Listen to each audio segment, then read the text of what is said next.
Encosta aí dentro. Fecha a porta aí pra onça não entrar. É sério? Elon, espera. Vai.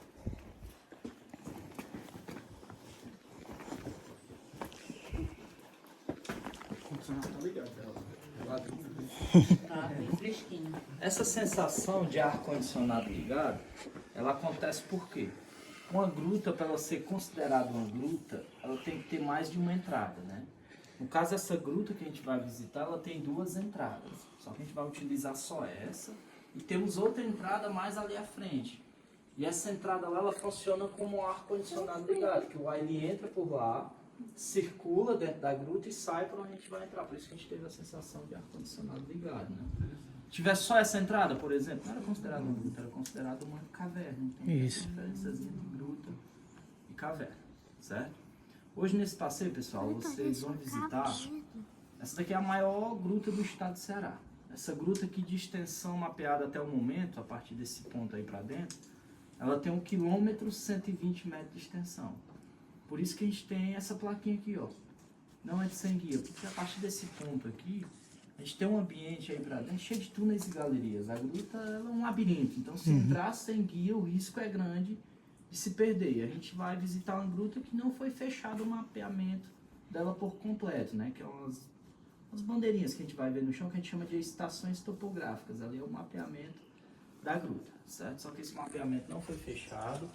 Muitas pessoas relatam até hoje que você entrando aqui nessa gruta, você sai lá no estado do Piauí, mais precisamente em 7 cidades, tá? 115 quilômetros de extensão desse ponto que a gente está, mas nada foi comprovado geologicamente, né?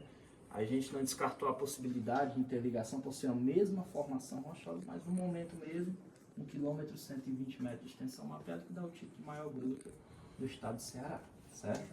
Aí nesse passeio a gente vai fazer a área aberta, a visitação da gruta, que a gruta ela tem a área aberta e tem a área restrita, certo? Essa área aberta ela é de 350 metros de extensão, a área que vai ter estrutura, né? Vai ter corrimão, escada, que é a área acessível, certo? É um passeio que vai ser dividido por salas, por isso que ele tem uma duração de 30 a 40 minutos, não sei se o rapaz repassou ali para vocês, que todas as salas que a gente visitar aqui dentro, vai ter a paradazinha estratégica, né? Onde eu vou passando algumas informações, vou tirando as dúvidas, dando um tempinho para vocês ir fazendo as fotos, né? Não é 40 minutos andando, porque com essas paradazinhas, né? É considerado tranquilo esse passeio, só que nesses 350 metros de extensão que a gente vai fazer aí dentro, a gente vai descer em relação a essa entradazinha aqui, 30 metros de profundidade. Então vai ter alguns pontos mais ali à frente de descidas, que está escorregadio, e as atenções têm que ser redobradas, né? Que essa época do ano a gente está no período chuvoso, e no período chuvoso a gente tem um processo de atividade de algumas formações acontecendo que torna esse solo muito escorregadio, mas a gente vai devagarzinho, sem pressa, tá bom? Beleza. No primeiro momento, ó, assim que a gente chega aqui, a gente tem logo essa visão de vandalismo. Estão vendo as pichações? Se vocês observarem nessas pichações, a gente vai ter algumas datações, quando nessas pichações elas foram feitas. Como, por exemplo, ó, essa data aqui, ó, quando essa pichação foi feita. Ela foi feita no dia 11 de 12 de 1934. Tem outra aqui, ó, 18 de 7 de 48, 52, 56, são pichações antigas que ocorreram aqui antes da criação do parque. O parque ele foi criado em 59, em 30 de abril de 1959.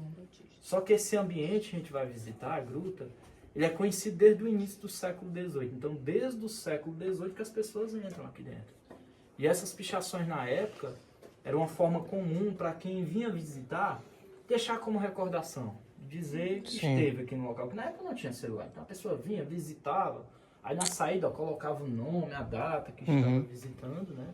Até então era comum, só que com a criação do parque, isso daí se tornou uma prática de crime ambiental. Hoje não é mais permitido. Que o parque, quando foi criado, ele já foi criado com essa finalidade, para a proteção desse ambiente, né, da gruta. Então, hoje, as recordações vai ficar aí na memória de vocês e nas fotos, nos vídeos aí dos celulares, ok? A gente vai ter algumas restrições, eu vou falar só as duas mais importantes, para não se estender muito, né? Já tá vindo outro grupo aí. Se vocês observarem no decorrer do passeio, vai ter essas cordinhas, estão vendo? Eu vou orientar vocês em nenhum momento ultrapassar essas cordinhas. Ou seja, sempre a gente vai dentro das cordinhas, tá bom? A outra restrição importante é algumas formações rochosas que a gente vai ter no decorrer do passeio, que a gente não vai poder tocar. Não são todas as formações, só algumas. Mais ali à frente, eu vou explicar direitinho para vocês entenderem qual a formação que a gente pode tocar e qual a formação que a gente não vai tocar. Combinado? Combinado. Alguma dúvida, pessoal? Não. Bom, agora a gente vai selecionar a primeira sala. Vou só passar aqui à frente.